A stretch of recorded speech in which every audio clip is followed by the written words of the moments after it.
Pemirsa, yang sering kita dengar adalah jangan sentuh orang yang diurapi. Iya, Jangan sentuh orang yang diurapi. betul. Dari pihak pendetanya juga Ya. sengaja membawa jemaatnya supaya mengkultuskan dirinya, Iya, begitu kan, betul. begitu ya. Jadi pendetanya, gembala sidangnya itu setiap orang yang mau menikah di hadapan dia disuruh ini telanjang dan difoto sama dia. Waduh, Kelihatan bapaknya hebat, leader di salah satu gereja yang besar, mega church, tapi anaknya itu ada kejadian juga yang kita lihat. oh banyak. Itu menghamili orang kan. Wah,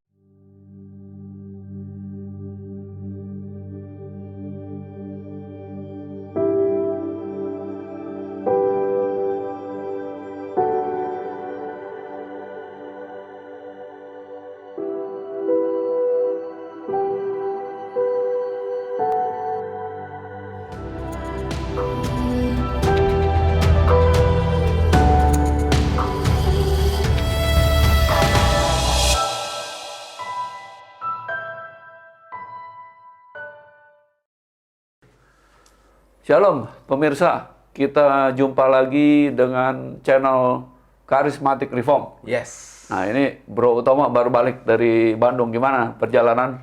Perjalanan selama di Bandung menyenangkan.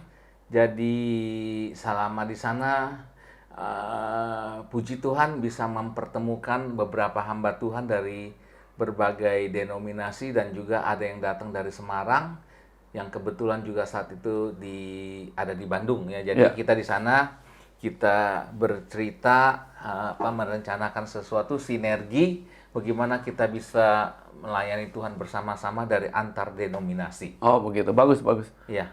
Kali ini kita mau bahas topik mengenai seputar gereja karismatik juga nih ya. Iya. Yaitu apa namanya, pengkultusan. Iya, iya, iya. Pengkultusan hamba Tuhan. Nah ini nih, ini topik ini seringkali kita nggak sadari bahwa dari pihak pendetanya juga sengaja membawa jemaatnya supaya mengkultuskan dirinya, Iya, begitu kan, betul. begitu ya.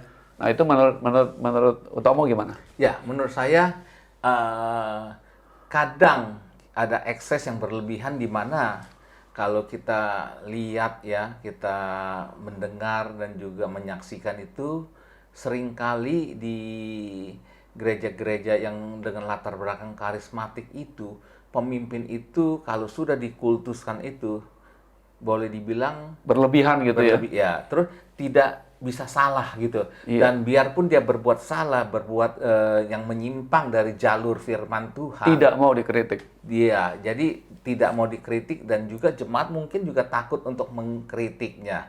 Sehingga akibatnya itu kesalahannya itu semakin menumpuk ya. Akhirnya apa? Jadi mungkin suatu saat bisa terbongkar dan itu bisa mengangkatkan Sangat publik. memalukan. Iya. Sangat memalukan. Tapi gini, itu kejadian begini kan udah sering. Ya. Kejadian ini nggak, istilahnya nih nggak ujuk-ujuk tahu-tahu udah kejadian seperti itu. Jadi pertama memang kalau saya lihat ya, gereja karismatik itu tidak terlepas dari yang namanya pemimpinnya itu karisma. Iya, iya. Punya karisma kan ya. Jadi kalau ngomong tuh orang bisa terkesima gitu kan. Betul, betul. Namanya juga karismatik ya. Betul. Nah, next step kalau saya bilang itu dia juga menggunakan ayat di Perjanjian Lama. Katanya kalau kayak apa tuh, si Miriam ya. Miriam itu kakaknya Musa. Karena dia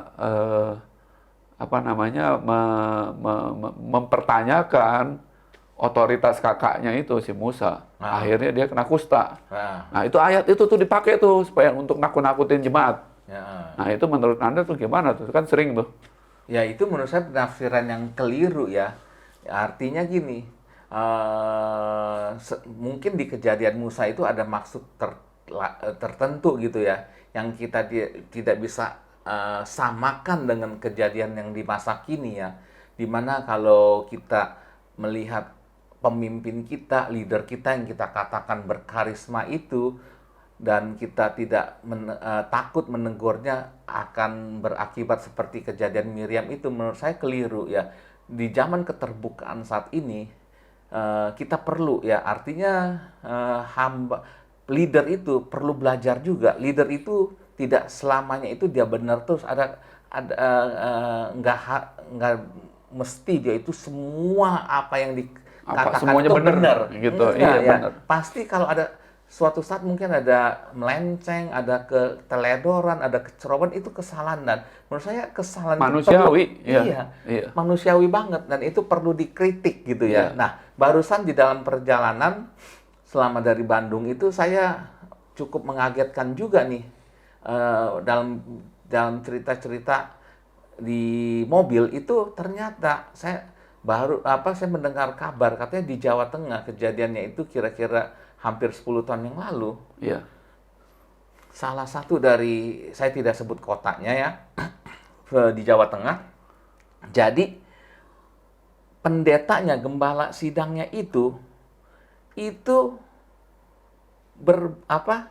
setiap orang yang mau menikah di hadapan dia disuruh telanjang dan difoto sama dia. Waduh. Dan ada jemaat yang tidak, sebagian keluar karena tidak mau mengeritik. Iya. Dia daripada ngeritik, dia nggak mau diperbaiki, dia nggak memberitahukan, dia nggak mau, akhirnya dia keluar. Tapi sampai sekarang masih banyak pendeta yang jemaat yang mendukung dia. Nah, Bagaimana tuh? ada juga yang begini, ada juga yang ini juga baru kejadian ya. Itu kan kita lihat di media massa itu yang Jawa Timur nih. Jawa Timur, saya juga nggak mau sebut kotanya. Itu si pendeta ini mencabuli jemaatnya. Oh iya, betul-betul. Iya, kita nggak usah sebut lah, kita Iya. nggak usah sebut kota dan itunya. Sekarang udah masuk penjara itu. Aha. Nah, kan itu karena apa? Karena dia merasa dia pendeta, dia nggak ada yang mengkritik dia yang orang paling tinggi di sana. Iya, betul.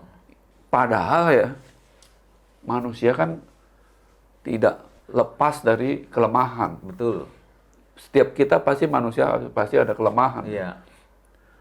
Dan juga sering pemirsa yang sering kita dengar adalah jangan sentuh orang yang diurapi. Iya.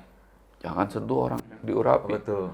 Itu supaya dia tuh kalau mulai ada kritik-kritik begitu tuh, gue nih orang diurapi ya, lu nggak boleh nih kritik-kritik gua. Begitu tuh. Padahal ya, kalau kita lihat di Perjanjian Baru, orang yang diurapi itu siapa sih?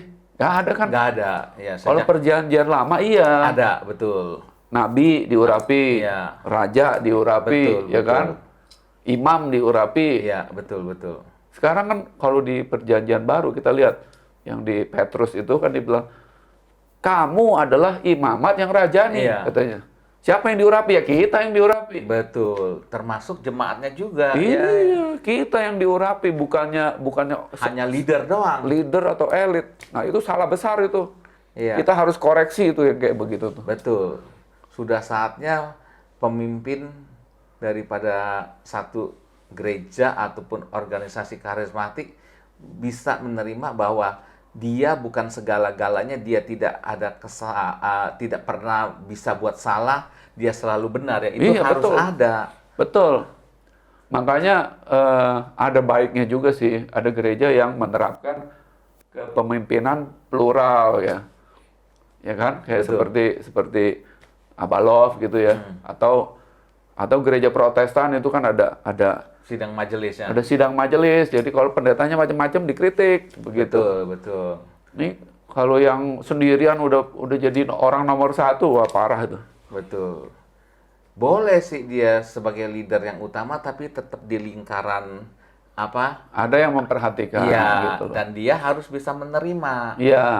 Nah, Jangan itu. juga terjadi ekses seperti kita lihat, kelihatan bapaknya hebat, leader di salah satu gereja yang besar, mega church, tapi anaknya itu ada kejadian juga yang kita lihat. Oh, banyak. Itu menghamili orang kan. Wah, iya, banyak yang bukan banyak ya, maksudnya ada beberapa. Ada, heeh. Ada beberapa kejadian yang istilahnya nggak enak didengar lah. Betul. Istilahnya.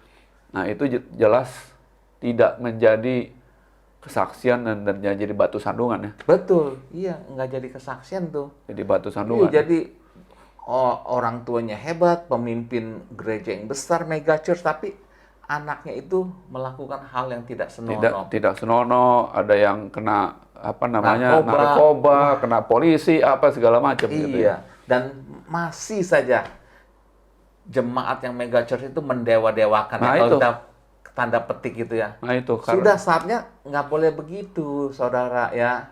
Harus berani ada koreksi gitu. kira-kira kenapa tuh? Kalau saya sih pikir begini ya. Kalau orang tuh yang dia udah nyaman di dalam sistem itu, ya kan, misalnya sistem, kita bilang ini sistem ini pengkultusan lah. Mm, Kalau dia udah nyaman di situ, susah loh orang dia untuk diajak keluar. betul. Dia udah nyaman di situ, mau benar mau salah, Iya. dia udah istilahnya nih udah bagian dari sistemnya kehidupan dia. Betul. Jadi dia juga disuruh, udah lu nggak bener lu pendeta. Iya. Dia nggak mau denger. Iya.